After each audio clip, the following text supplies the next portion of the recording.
Welcome to Smodcast. We can't stop talking about hello, and my name is Kevin Smith. Is that how we start Smodcast? I can't remember. Yeah, I haven't listened to it in a very long time. But no, you may be wondering why we're talking about Kevin Smith again. Well, look, it's New Year's. Yep. We wanted to have some fun. Yeah. We're on vacation. Yep. And I think we've both been thinking about Kevin, as we always do. Yep. I mean, I just saw Dogma again. Oh, did you go see it theatrically? No, we did a Michael and Us on it. And I'll tell you, I have two podcast co-hosts. I hope I'm not breaking that to you on air. Whoa, wait, what? Yeah, and Will, I have something to tell you too. and well, we have very differing relations with Kevin Smith because you and we grew up with him. We love him. We've done so much Content on him, yeah. Luke Savage saw Dogma when he was a kid. Mm-hmm. And he says, this is blasphemous, and I will have nothing with it. He protested it, you know?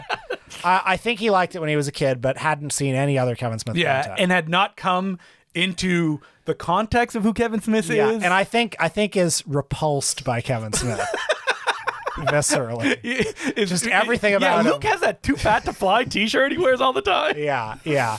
So I watched Dogma, and when we did the Michael and Us episode on Dogma, I thought, I'm going to be the guy who likes it. I want to like it. Because I remember Dogma being one of the better ones, and I know what the flaws are. Yeah. But I thought you've seen it a dozen times. Maybe 4 in my life. I've seen it way more than 4. Well, I thought that the parts of it that I thought were good would still be good. And I'm watching this movie, and it's like, I don't know. It's not a lot that's not good here, and this is one of the good ones. Ben Affleck is a little wooden.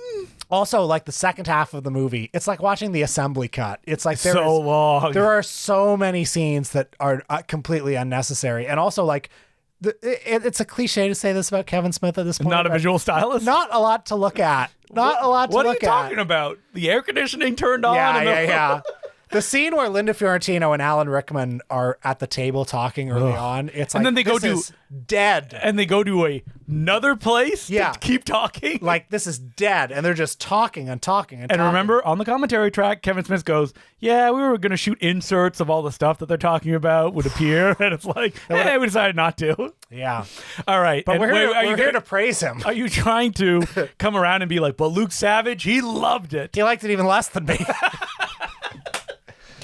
Yeah. But I wanted to have this gathering to praise Kevin Smith, because this was prompted by probably Kevin Smith fan number 1 that we know, Mike Wood. Yeah. Who had never seen Yoga Hosers. Well, because 2 years ago, or maybe a year and a half ago, when we were in New England to go to the Moturn Extravaganza, we were there in the hotel together the night before. 3 young men on the town in our jammies having a slumber party watching Yoga Hosers together. Which Mike Wood had never seen. Yeah, and that was a fun night, I gotta say, watching Yoga Hosers. I wonder if he would have liked it if he hadn't seen it with us. I bet you he would have. Mike is an easy... How could anybody like Yoga Hosers? It's awful. Wait. We're here to praise Kevin Smith. Right. But it was prompted by Mike Wood, you said. Yes, because Mike Wood said, like Kevin Smith, we have to monetize any interaction that we have. That's something that Kevin Smith said. Bleak. And I said, that's funny. And it started making me think about Kevin Smith and the fact that we do these episodes. We love it. We love talking about him. But like, why do we love him? Like, a lot of people younger than us, they're like, you're doing another episode about Kevin Smith. Why? Like, why are you talking about the subject that you seem to not like? So this episode is designed to be a skeleton key for that.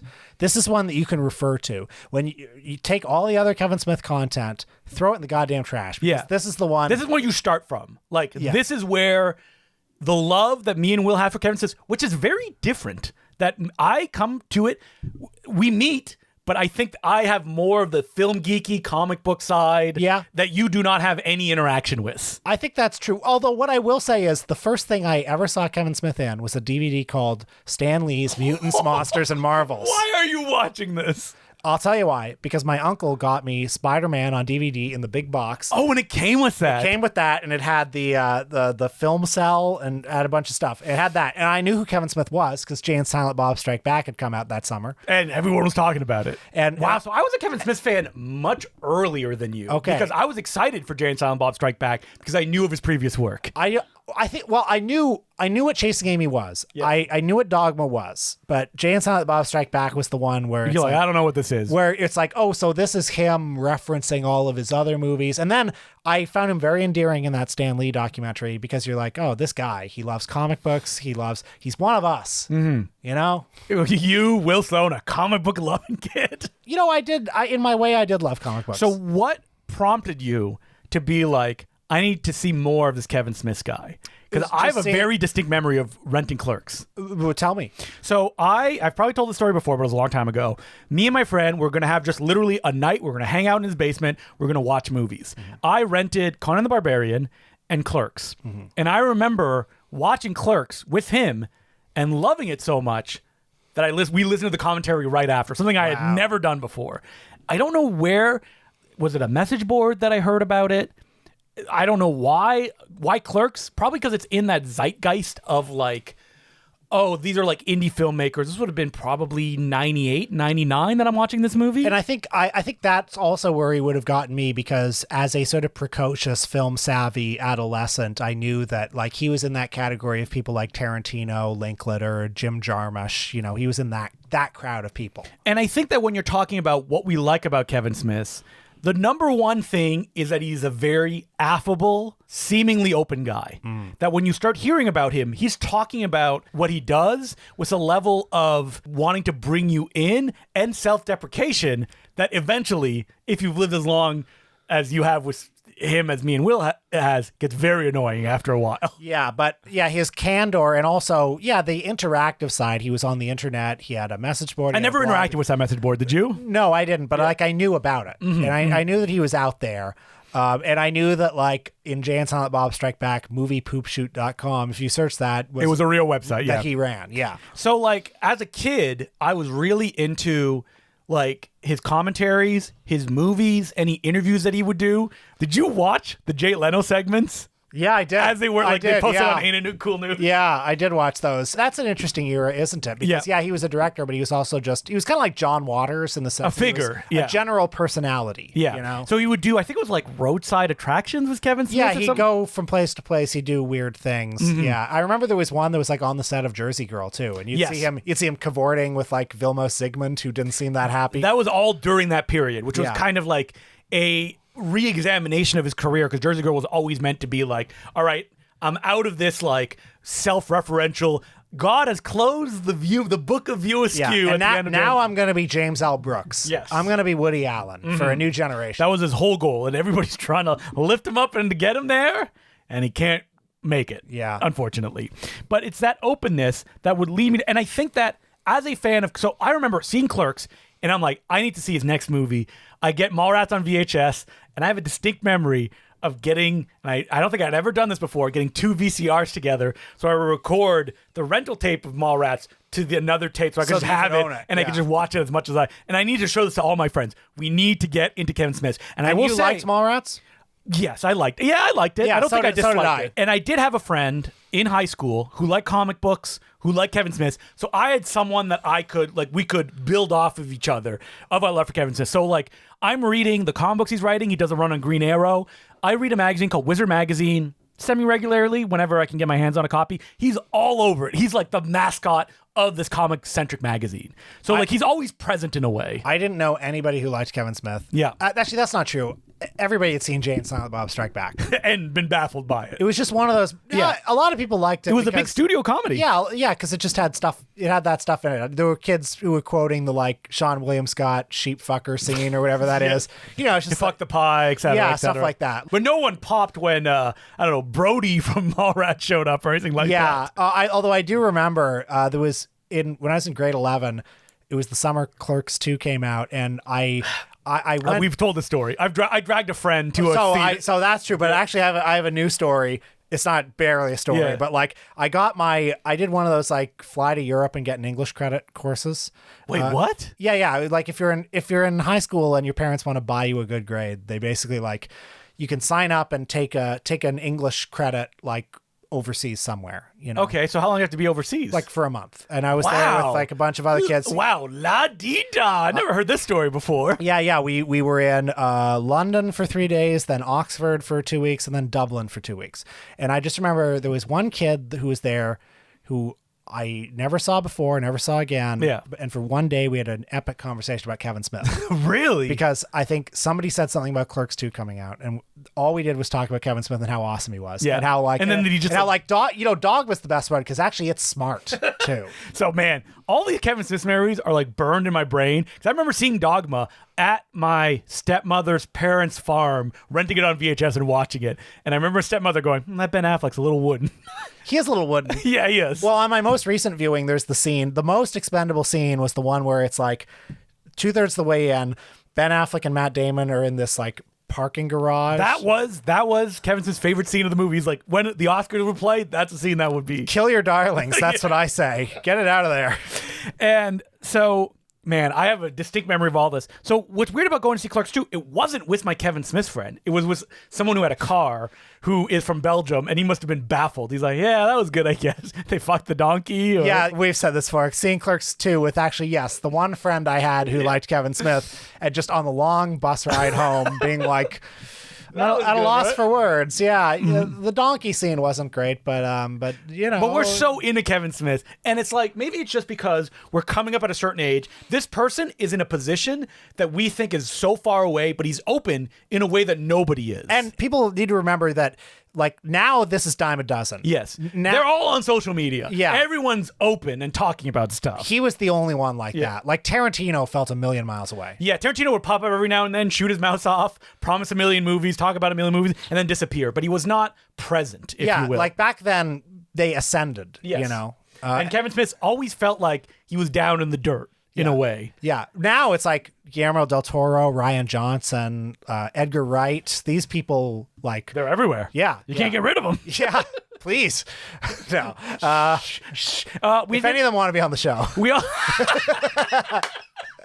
Yeah. What if we got Kevin Smith on the show? I'd love to have him. Do you think he would not listen to our past catalog, right? Probably not. Yeah. Do you think we could have a fun episode? What would we talk about? What would be the questions you would ask Kevin Smith if he was on? I would like to have an intervention with him. An intervention? You know, because what I would like to say, and I'm I saying... mean, I think he's had many interventions in the last couple Well, of years. yeah. No, I'm saying this as somebody who thinks he only made one good movie. But what what I would say is, I think he doesn't take his own talent seriously enough. Yes. You know what I would do? I would show him a Hong Sang-soo film, and I would say, "Look at this man." Yeah, he's doing the same beats, but in different ways. And it's like Hong Sang-soo isn't standing around saying like, "Oh, I don't know how to move the camera." No, Hong Sang-soo is like, I have a very clearly defined style. This is the style that I do, and I do it over and over again because I've winnowed down my aesthetic. And I would say you need that energy. So you think because Kevin Smith He's not as good a filmmaker as Hong Sang-soo. he's trying to challenge himself too much. Well, I just or think not even challenge himself, do stuff that he's not I just think comfortable with. he's heard too much of his own criticism. Yeah. He's heard people say that he's not a visual filmmaker, that he's not this, that he's not that. He doesn't take himself seriously. Jersey Girl is the work of somebody who is trying to take himself seriously, and Tusk is not. You know, And that's why I like Jersey Girl more than I like Tusk. I'm going to say it. yeah, you know, you're probably right. And I'm going to say something else, Kevin Smith. Do not return to your own franchises anymore. Oh, enough. Enough. We don't need Mallrats 2. We don't need Clerks 4. Okay, but here's the problem. He's not making any new fans. Whatever minimal talent he had, he doesn't have anymore. And I say this as somebody who saw the 4:30 movie. Yeah. Oh, God. But I mean, we both that watched movie it together. That movie it's not just bad, it's like incompetent. You'd think he'd never seen a movie before. Okay, but we're here to praise him. Praise. You know what's a great Kevin Smith thing? The Clerks animated series. It's hilarious. And I watched those 6 episodes on that 2-disc DVD until basically the DVD broke, quoting it to my friends like it was the best classic episode of The Simpsons. that may be his best thing. Yes. And then followed closely is Clerks. And I heard Kevin Smith on the Joe Dante, Josh Olson podcast, the movies that made me. Yeah. And he talked about the movies that made him, and they were all the movies that inspired Clerks. And I find it really fascinating because you know the movies. that inspired Slacker. Clerks. Yeah. Well, he said from Slacker, he got the the lesson that you could make a movie about normal people. From Jim Jarmusch, he got like that the sort of the visual style and the tempo of Stranger Than Paradise. From Hal Hartley, he got the slightly elevated dialogue. And from Spike Lee, he got the one long night structure. Okay.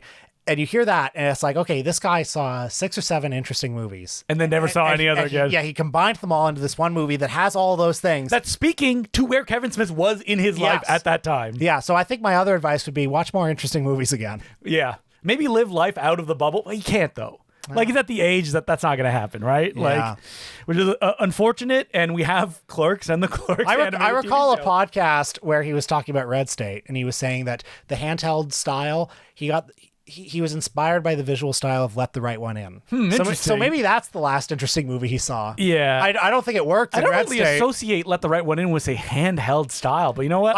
Maybe I'm misquoting him. This Yeah. was 15 years ago, but some of the visual style of that film was influenced by that. And I've already mentioned it, but I need to put a pin in it. One of the other things that is the Kevin Smith, like, he'll win you over to your side if you're open to it. Those DVD commentaries were so funny. The DVD commentaries, I mean, Mallrats. Yes. I like just shitting on the movie. I like the entire- commentary way better than the film. Oh, It's so wow. Look, funny. the camera just moved. You know what is a special sauce to those? Ben Affleck. Oh yeah. Ben Affleck is so funny on those Yeah. commentaries. I wish we saw more of that guy. Yeah, where's that guy? I mean, Actually, one of the best best Kevin Smith things is the Jersey Girl DVD.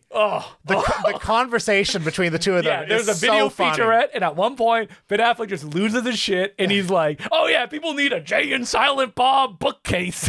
It rules. It's so and funny. You know what? That is the last gasp of like funny Ben Affleck before he became like, "Oh, I'm serious." You know, basically like serious Jerry Lewis director Ben Affleck. I think our man's still in there somewhere. Okay? So you think Kevin Smith? He's lost to the, You know what? I would love to see them work together again because. Well, I have a little movie for you called Jay and Silent Bob Reboot. Okay, actually, that's the best scene in that movie. And it's kind of corny, but Here's the thing. I feel like Ben Affleck would challenge Kevin Smith, yes, and I think that Kevin Smith can write Ben Affleck to be funny. I think the two of them are, in a way, very good together. Mm-hmm. Like most actors can't handle Kevin Smith's dialogue. Yeah. Ben Affleck can, and he makes that. In that one movie, Chasing Amy, Even in Dogma, okay? Even in Dogma? Okay. Like I think there are a lot of people who like. Problem with Dogma and all his movies is it just sounds like one guy talking to himself Yeah. for the whole thing. You know, it's like with Woody Allen, there are some actors who make it convincing and some actors who don't. John Waters is the same, frankly. They have this very stylized dialogue. Kevin Smith, there's one guy who makes it convincing. Ben Affleck. And it's Ben Affleck. And Jeff Anderson. we don't understand the history between Ben and Kevin. Like, I feel like there's a lot like bubbling under this. Maybe it's nothing, and that's the issue.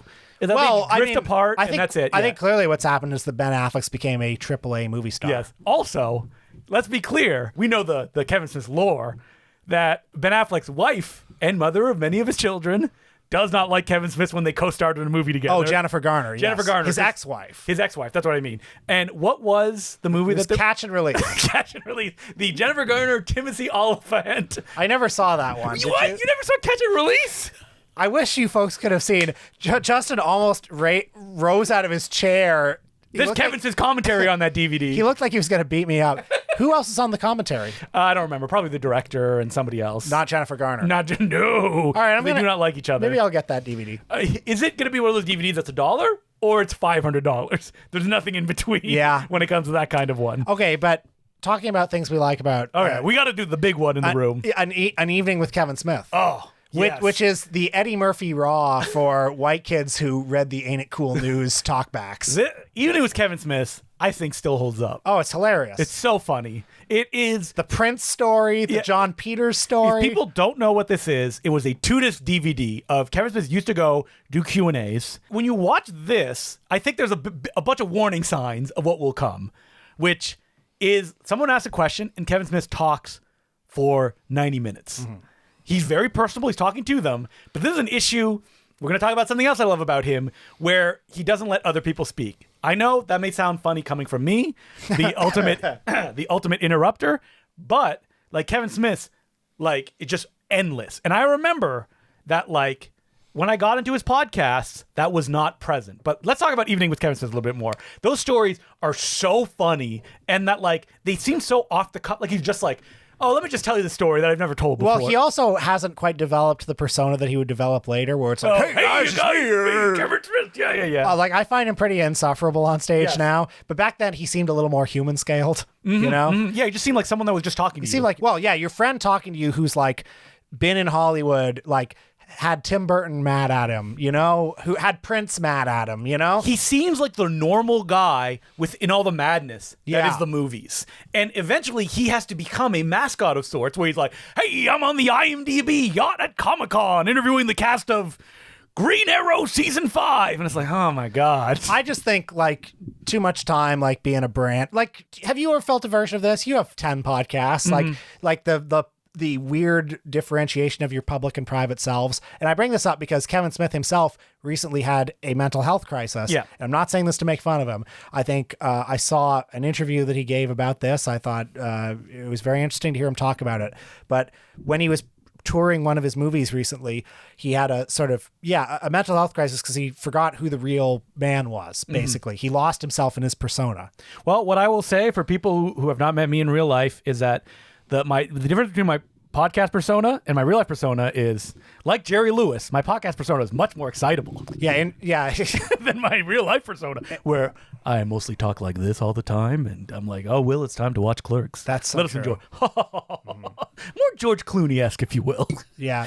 You don't get mad when people come up to you in public and act like they know you. Well, You pull out a $1 bill and say, "Here, fetch this." more baffled when they drop an in-joke that I don't know at me from an episode 97 of the podcast. Oh yeah, that's something I'll say. If you encounter us in public and you You quote a response to something we said 100 you episodes. quote something that we said in 2018. Yes. we may not get it. No, we will not. Especially if it's mean, I will look at you baffled and keep walking. Yeah. And so let's get to, I think, the one true Kevin Smith. This cements it. I'm a big fan. And then I moved to Toronto and I'm by myself. I have no friends, but I have a friend on something called the Smodcast. Well, the first, I want to say 30 episodes. Yes. Good. Yeah.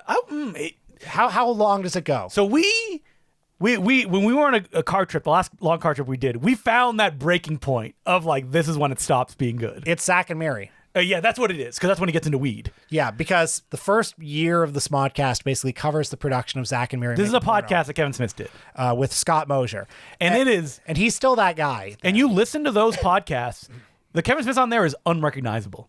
Like the way he talks, the way he's mean on those podcasts Yeah. too, in a very funny way. Yeah. And there is, one of the most surreal things is there is a long series of episodes where he's listening to audio journals that he did when he was a kid. Yeah, that was funny. And just riffing on his young self. Could you get current Kevin Smith to riff on the old episodes of his podcast? I don't know. I don't think you could. Yeah. Because he's not that guy anymore. Yeah. And so those episodes were so personable. It felt like you were let inside. And I would not be doing this now if not for Smodcast, I don't think. That's the money quote of this Yes. episode. That without That listening. you at least owe him everything. Yes. And, maybe I do too, because that was the first podcast I ever heard. Yeah. And because I never listened to the Ricky Gervais podcast. No. I never got into any other celebrity podcast or That's anything the like Ricky that. Gervais one is the only one I can name before. Yeah. You know? Now, I mean, it should be noted, as a kid, did I narrate books into a Fisher-Price tape recorder? Of course I did. Sure. So that instinct is not something that Kevin Smith discovered in me, but he allowed me to channel it in a certain way that I don't think I would have understood otherwise. And because of who he was, who I knew, it felt like something that was approachable and doable in a way. Well, so I'm going to travel back to year 2007. Yeah. It's you love Kevin Smith. You love Yeah, I love Rats Kevin Smith. commentary. Well, what if you could hear Kevin Smith every week? Now, all you need to do is touch this monkey's paw. Yeah. Where you like Kevin Smith. How about you like 15 Kevin Smiths a week? Because also after Zach and Miri, he got weird. Yeah. He got tetchier. He got the movie Cop Out, of course. He had a bad experience making it, and then the reception was very bad. I'm going to say he just lost a sense of humor. Yeah. Completely. If you listen to Kevin Smith in those early episodes, he does not laugh very much when he talks about stuff. And then he became, every episode he's doubled over laughing, can't control himself. And I remember listening and reaching that point of when did you stop listening? There must have been a breaking point where you're like, I don't like this anymore. Probably Cop Out era. Yeah. Yeah. I was still listening during Cop Out. And I stopped liking it well before that. Oh, did you? Yeah. So there was a point where you're like, I just can't do it anymore. It's not interesting to basically. me. And also just the general having a war with movie critics. You remember that?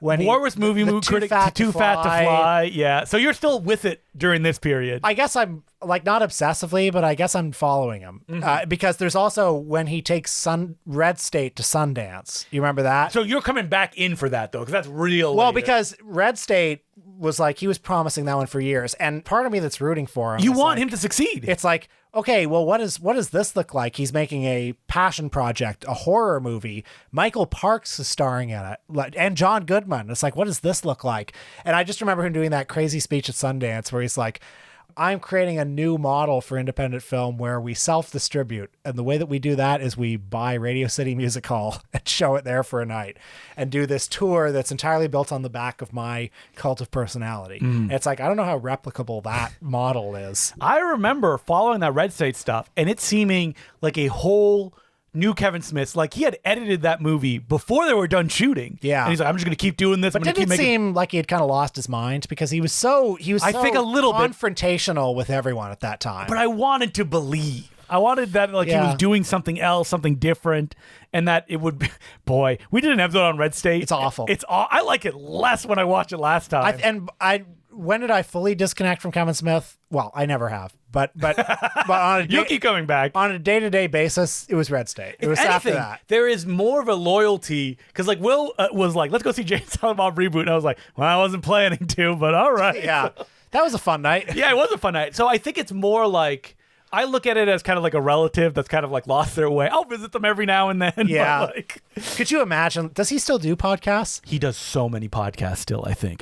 You know what? I don't know. I haven't checked in. You have to subscribe to get a lot of them, though. Money. Remember I had to pay to listen to the old ones? Right. I just remember, there was a period where he had like a Frasier recap podcast. He would watch episodes of Frasier. There was obviously his Batman podcast. I don't want to get, how deep I got into those podcasts. Fat Man on Batman. I didn't listen to any of that. Hollywood shit. Babylon. I was deep in those trenches. I cannot. I mean, I have heard Hollywood Babylon. Yeah. Cannot deal with it. And I was listening. I mean, you wanted it for Ralph Garman's Genius Impressions. That was a time where I think maybe the only podcasts I were listening to were Kevin Smith's podcast. I don't think I was listening to anything else. I mean, there wasn't. The podcasting landscape was very different back then. I mean, now it's great. We have Joe Rogan. We have Theo Vaughn. We have all the guys. Because the rise of podcasts is a lot of like NPR kind of offshoots, and I never liked those. I didn't like the ones that were very produced. Didn't interest me. Or there were a lot of things that were like Bill Maher's TV show in podcast form. You know, I mean, like stuff Club like that. Random. I listen to that every week. I like to listen to it in audio first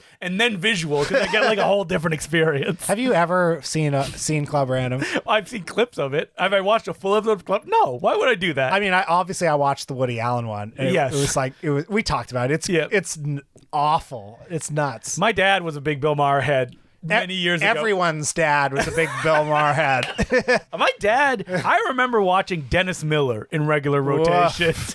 Well, I don't want to go off on a rant here. What if we were Dennis Miller guys? It's like, it's the new year. We're talking about Dennis Miller and what he's up to. That's a guy I don't hear about much anymore. What is Dennis Miller up to these days? I don't know. Does he have his own podcast? Because I feel like he's been a bit left behind. Like Bill Maher has cornered the market on reactionary old liberals. Yes. And then if you're a MAGA guy, like Dennis Miller feels like he's stuck in the George Bush era, you know? You know, he retired. He kind of went away. I never hear about him. Did he come out for any of the SNL? No, he wasn't there. Wow. Which what is if he's been crazy. dead for like a decade and we just didn't know?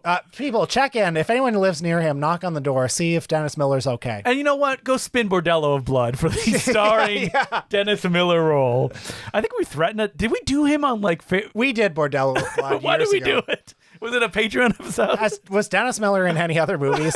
Write in. Let us know. So we can finally do our Dennis Miller episode. Yeah. Bordello of Blood, a film. Dennis Miller. Man, Dennis Miller was so popular. He had his own CD-ROM encyclopedia that you could click on entries and he would do a little bit about. He would do rants about the words. That's crazy. Yeah. Do you think Dennis Miller could have had like a Dennis Leary dramatic turn? They were definitely similar types, weren't they? Is Dennis Leary still around? Because he had Rescue Me. That was his big huge. thing. Yeah. I think Dennis Leary's around. Okay. I mean, and he's still ranting about not being able to get that coffee. It's like, they got a Frappuccino. They got a cappuccino. Why can't you get a normal cup of damn coffee, folks? But, speaking of fans of Dennis Miller. Hey, I'm Andrew Dice Clay. Hickory dickory dock. And I'm Bobcat Goldthwait. Oh, we like Bobcat. Yeah, of course we like Bobcat. Is that Kevin Smith has been very honest about this. He is not making new fans. So like he has his fan base. That's where my intervention would come. Oh, that's where it comes. I would say. You think he's trying to play to those fans? I think he's trying to figure out. He's trying to rationalize his career trajectory to himself. And what I would say to him is, stop the loser mindset. You're a great filmmaker. You played at Cannes. You played at Sundance. Wait, let me check. You played at the New York Film Festival. Let me check what film played at Cannes and got a 15-minute standing ovation. Oh, it's Clerks 2. I think you're talking yourself down. You're thinking yourself down. But what I would say to him is that your audience, this is what I was getting to with this, you will never lose them. Because You'll never lose me. Because if they're still with you now, you could do anything. Yeah. And they would still be there. He's lost so much of his audience now. But those ones holding on, they're paying the bills.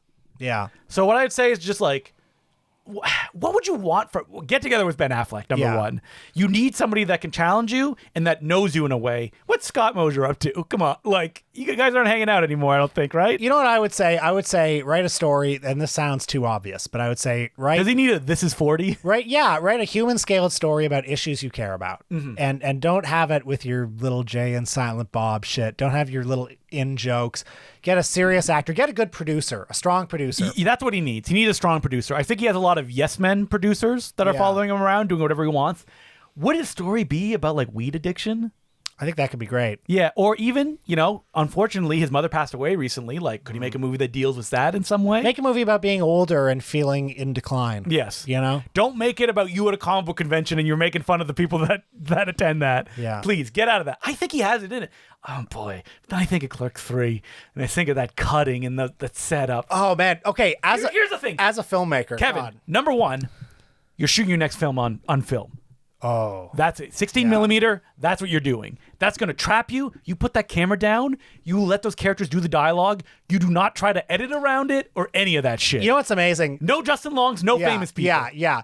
Making a movie in the style of Jim Jarmusch, which is what he did for the first one, that's one reason why it worked, because he was imitating someone who was a good filmmaker. And I think he needs to do that again. He needs to find a good filmmaker and just imitate him. Why doesn't he just give Clerks a spin? Yeah. Watches that again, and you're like, hey, maybe I can do something like that. So these are the limitations of putting Kevin Smith. Black and white, get a good producer that will force you. Maybe get together with somebody. Even, what's Jason Lee up to? Oh. Like, he could star in a Kevin Smith film. He can do Kevin's dialogue. He can do Kevin's dialogue as well. Yeah. I feel like he's still got... Get out. I don't want any more Clerks comic books or Quick Stop Adventures. Get that shit out of there. You know what? If it keeps coming out, mine it out to somebody else. You don't need to do that. Yeah. Challenge yourself. Make little movies. I still have hope, Will. I have hope. I don't, but I'm glad you do. Somebody get this to Kevin. This whole episode? Yeah. I don't want him to put like a gun in his mouth. No. We're here to hype him up. Yes. But here's the thing. You're here to hype him up. We'll see whatever you put out. Oh, yeah. He will pay that ticket and he will go to the movie theater. Yes. We will go. We haven't been to his movie theater yet. We got to do that. Smart Castle. We got to go at one Road point. trip. Road trip. Here we go. So hope everybody enjoyed. Just as a summation, Kevin Smith, open, affable, Smodcast, wouldn't be doing what I do today. Also, made movie making something that felt achievable. Him and Robert Rodriguez, those are the two pillars. And he's made one good movie, which is one more than I've ever made. There you go. Some would argue one more than I've ever made, too. Oh, that's not true. So, Kevin Smith, I have hope in my heart for you. I have affection in my heart for you. If you make another Jay and Silent Bob film, I will not be there. I'll be there. But, oh, God. What did you have hope that 4:30 movie would be that thing? Yes. And it wasn't. It was so far from it. But that movie is everything wrong with it's like cameos. It's personal, but it's looking back at something that's so far away. It's slapdash. That he cannot. And people would argue Clerks is slapdash, but it's not. different. Yeah, it's different. Yeah. Anyway, so I hope that this will lift him up to a next better week, place. Kevin Smith again. We're back, baby. So we're starting with, Dogma. You're doing Yeah. another episode on I can't wait to watch it again.